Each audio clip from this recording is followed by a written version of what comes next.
This transgender extremism, it's not fun to talk about, but it's something the left is embraced and is kind of crazed about. I mean, you're seeing their flag on the building of a federal agency here under the Biden administration.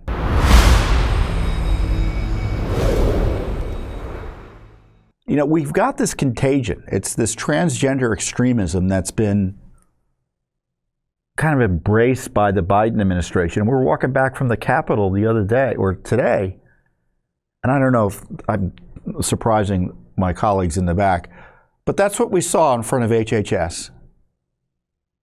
There's the American flag, that's the HHS flag, that blue flag, and underneath is what I understand to be the transgender flag. So this is the HHS headquarters, Health and Human Services. It's right on Capitol Hill. It's right at the bottom of Capitol Hill, so it's a very prominent location. And that's what they're celebrating over HHS. And in many ways, transgender extremism is abusive of children, and it's really particularly abusive of women. And you know, I saw this online, and I posted this Instagram quick hit the other night, and I wanted to share it with you. There you see a male competing at a women's weightlifting meet, dominating. It's really outrageous. Frankly, any adult male with modest training could compete and do very well in any women's weightlifting competition.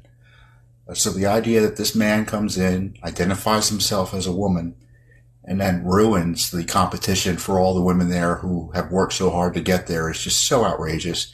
And it highlights how the transgender extremist movement is so abusive and anti-women and misogynistic.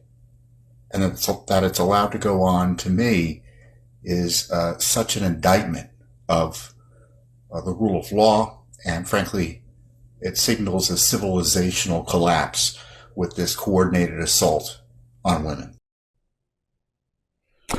Yeah. I think that person who is a male identifying as a female set a record. And I feel so badly, and you know, I would recommend the women not compete at all, but imagine you're training and training and training as a female athlete, especially in a kind of a difficult technical sport like that. I think that's Olympic powerlifting. And you have this male come up, you know, with all of the extra characteristics that benefit men in strength sports. Basically, you know, wipe aside all other competitors. It's really outrageous, especially in a sport like that, which, you know, where the male-female comparison is so much different in terms of biological strength differences.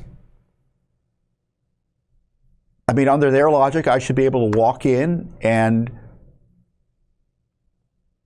compete in a weightlifting event against women? Does that sound right or fair to you? And where are the men objecting to this? I mean, this transgender extremism wants to, it is so anti-women, because when you think about it, it's replacing women, right? Men presenting themselves as women and then kind of replacing them and invading spaces that civilization forever has protected women, with privacy and their own space in that regard, whether it be bathrooms or locker rooms and such. And then the women who transition and present themselves as males, they're kind of encouraged to leave womanhood behind and become men. So there's that side of it as well.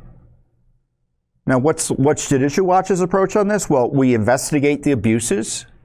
We have litigation, for instance, against HHS they've had material pushing chest feeding by men.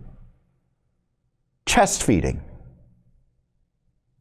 Right. They think that men should be able to somehow imitate women and try to breastfeed or chest feed infants. I mean, that's how crazed this is. abusing children and advocating for the abuse of newborns. So this transgender extremism, it's not fun to talk about, but it's something the left is embraced and is kind of crazed about. I mean, you're seeing their flag on the building of a federal agency here under the Biden administration.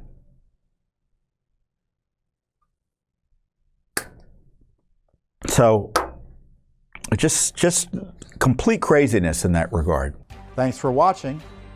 Don't forget to hit that subscribe button and like our video down below.